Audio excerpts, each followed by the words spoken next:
is for the ones who care.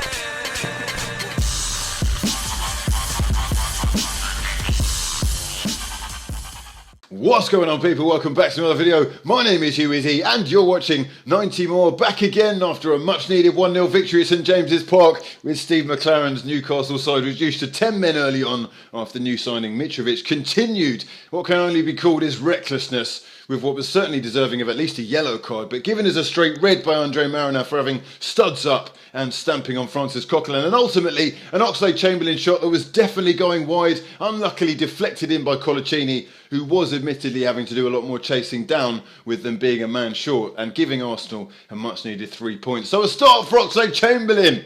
Fantastic to see a lineup with pace on either wing, and with Mertesacker still out, we got another look at the increasingly impressive Gabriel partnering Koscielny at the back, and looking like he may well be ready to take Per's place completely soon. He's quick, he's stronger than he looks, fearless in the challenge, and looking like a top signing, to be honest. And defensively, with Monreal looking solid and measured in possession, Bellerin's pace absolutely crucial down the right-hand side at times, we look fairly solid. Although it's probably the wrong game in my eyes to really judge the defence. And it's fairly easy to say that against a side who weren't really even looking to get out of their own half for plenty of the game. Anyhow, Ramsey brought back into the middle for the injured Ozil, and as a result, a lot more of the creative responsibility fell onto his shoulders. Now, he does get dispossessed a fair bit, and it can be quite frustrating to watch, but he's a very daring player, and for every time he loses the ball, we'll also go and make something happen as well. So with a couple of efforts on goal and a couple of clear-cut chances created, he was actually as crucial as Coquelin today for me, who was giving as good as he got on the physical side of things, and remains one of the best defensive midfielders in the Premier League right now. 4 cracking tackles on the day, and when people say we need a DM, they better not mean to start ahead of Coquelin, because you're clueless in that case. He's outperforming Matic, Schneiderlin and Fernandinho and all the rest of them on a regular basis now. And the worry, for me at least, is more who we have as cover. Because when he goes down limping and hobbling, as he is doing quite so often these days, it's just bloody worrying. Like, heart-stoppingly worrying. Anyway, after a lively start from Newcastle, the red card killed really any chance that they were going to have of having a real go at it. And when Arsenal did get on the ball, they started to dominate possession. And either frustration had set in very early, or Steve McClaren had specifically asked his players to be extra physical, because Mariner was handing out cards like they were going out of fashion. 6 yellows dashed out in the end. Add that to the straight red for Mitrovic, a penalty that wasn't given when Janmaat clearly brought down Bellerin in the area. And at times, I mean, this was a really feisty little affair. But with a man gone and Newcastle's bus firmly parked up, they settled for trying to counter with Thauvin and Moussa Sissoko, who was, along with Wijnaldum and Tim Krul, probably the most impressive performance for the home side for me. Big fan of Sissoko's work rate and strength. Big presence in midfield. Wouldn't be surprised to see a bigger club coming for him soon. But with just shy of 70% possession, no pressure from the often unforgiving Emirates crowd, and 22 shots when playing against 10 men, you'd really have thought Arsenal would have had a little more in their locker.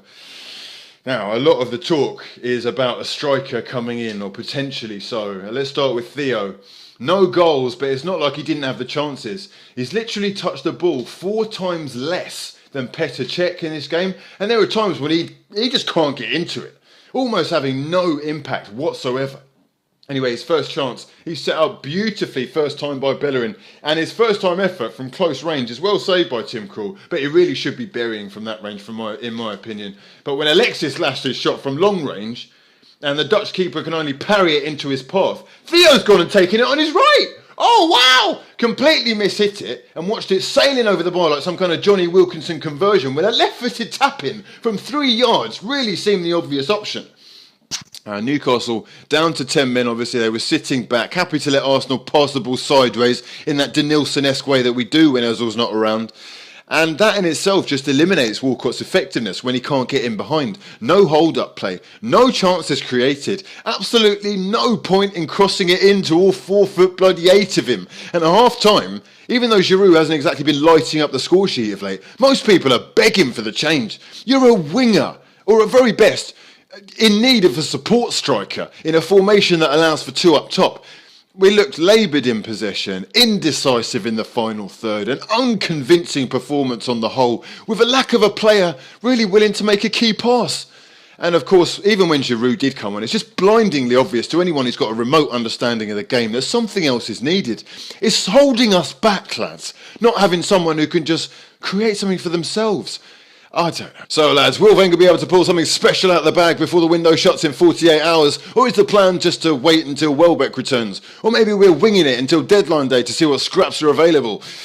It's going to be interesting seeing where this goes. Was Mitrovic's foul a red card, or has his reputation perhaps preceded him? Should Newcastle be looking to offer more at home? And how long will Steve McClaren last in the job, what with Newcastle still looking for their first win of the season? All that and more in the comment section below. All your thoughts are appreciated. You can tweet me on all the links in the description box below as well. Make sure you subscribe if you're new. Drop the video a like if you enjoy this series. But for now though, my name's been Hugh Wizzy, and this has been a lot of fun. Peace.